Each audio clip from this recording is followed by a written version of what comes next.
اللہ تعالیٰ نے ان کو سفی کہا، بے وقوف کہا، سفہا کہا. کن کو؟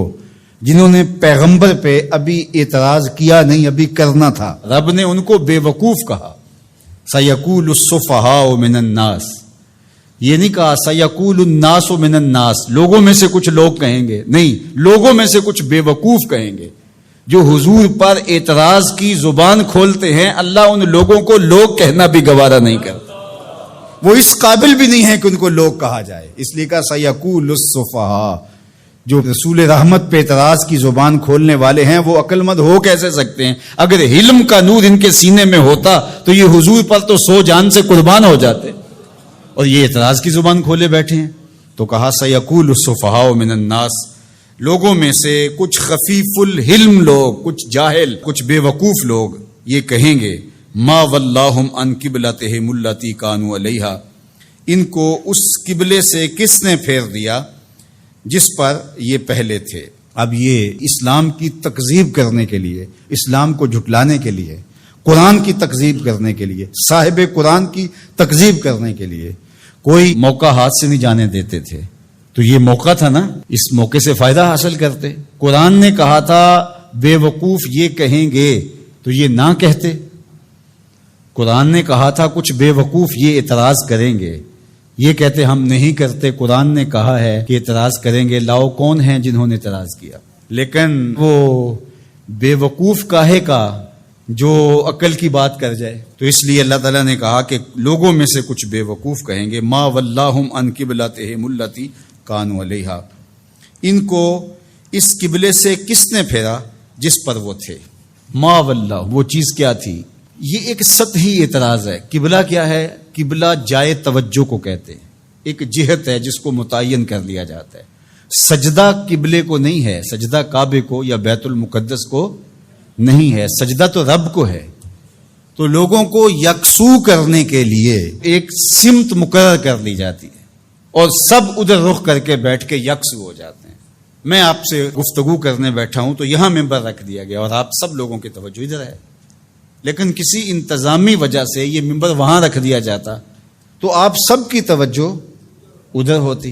تو مقصود کیا ہے؟ مقصود تو کلام سننا ہے، گفتگو سننی ہے. اب یہ ممبر یہاں رکھ دیا جائے یا وہاں رکھ دیا جائے. تو اللہ جل شانہ نے سجدہ تو اپنے لیے لوگوں کو اس کا حکم دیا ہے، لیکن ایک جہت متعین کر دی تاکہ لوگ یکسو ہو جائیں. یہ نہیں کوئی ادھر منہ کر کے کھڑا ہو جائے، کوئی ادھر کر کے کھڑا ہو جائے، ایسا نہیں، ایک جہت متعین کر دی.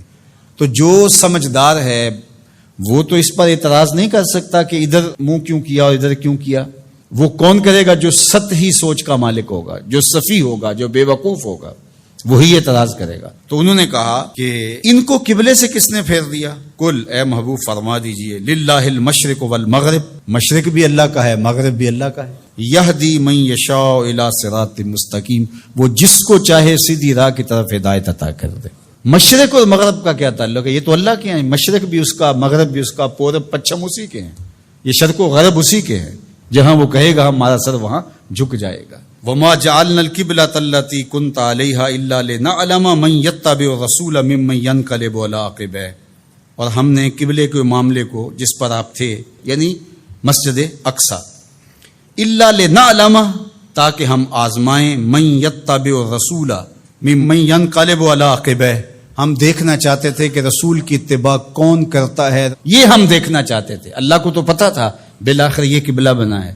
تو جب حضور مکے سے ہجرت فرما کے مدینہ تشریف لائے تو اللہ اپنے محبوب سے کہہ دیتا کہ محبوب رخ ادھر کر لو، یہ یہودی اعتراض کریں گے، تو اللہ کے محبوب رخ ادھر کر لیتے. یہ تحویل قبلہ کا واقعہ ہی روپ پذیر نہ ہوتا. اللہ تعالیٰ فرماتا ہے یہ ہم نے اس لیے کیا کہ ذرا ادھر منہ کر کے کچھ عرصہ نماز پڑھ لیں، پھر دیکھیں رسول کے پیچھے یہ رخ پھیرتے ہیں یا نہیں پھیرتے، یہ قبلے کو مانتے ہیں یا رسول اللہ کو مانتے ہیں. یہ ہم دیکھنا چاہتے تھے، یہ ہم پرکھنا چاہتے تھے، یہ ہم آزمائش کرنا چاہتے تھے تمہاری. اللہ اکبر. اب دیکھو دوہری آزمائش تھی صحابہ کی، بالخصوص جو مہاجرین تھے. وہاں سے ہجرت کر کے مدینہ المنورہ آئے تو وہاں کعبۃ اللہ سامنے ہوتا تھا نماز پڑھتے ہوئے. اب جہاں سے بندہ آیا ہو اس وطن معلوف کے ساتھ ایک الفت کا رشتہ ہوتا ہے، اس لیے اسے وطن معلوف کہتے ہیں. اب ان کا دل تو کرتا ہوگا ادھر رخ کریں، لیکن 16-17 ماہ ان کا امتحان لیا گیا ادھر پیٹھ کرو جدھر تمہارا جی چاہ رہا ہے. کیونکہ رسول کا رخ ادھر ہے، تمہارا رخ ادھر ہونا چاہیے. اللہ اکبر. اب جب ادھر دل جمنے لگا اور بندہ مانوس ہو گیا اس قبلے سے، تو اب حکم ہے نہیں، اب ادھر سے ادھر رخ پھیرو. پہلے ادھر منہ کرنا امتحان تھا، اب ادھر منہ پھیر کے رخ کرنا جو تھا وہ امتحان تھا. تو اللہ کہتا ہے ہم اس لیے یہ قبلے کے معاملے کو اس طرح بنایا ہے تاکہ ہم دیکھیں کہ کون جو ہے وہ قبلے کی اتباع کرتا ہے اور کون قبلہ نما کی اتباع کرتا ہے. ہم یہی دیکھنا چاہتے ہیں. یہ بہت بھاری کام تھا، لیکن جن کو اللہ نے ہدایت دی ان کے لیے مشکل نہیں ہے. قبلے سے پھر جانا، قبلے سے رخ پھیر کے دوسری جانب کر لینا، یہ کوئی اتنا آسان کام ہے؟ اللہ کہتا ہے یہ بھاری کام تھا، وزنی کام تھا، لیکن جس کو اللہ ہدایت دے اس کے لیے مشکل نہیں ہے. اور آپ تاریخ پڑھیں، کسی ایک نے بھی یہ نہیں کہا کہ یہ کیا ہوا، حضور کے سارے غلاموں نے رخ پھیر لیا.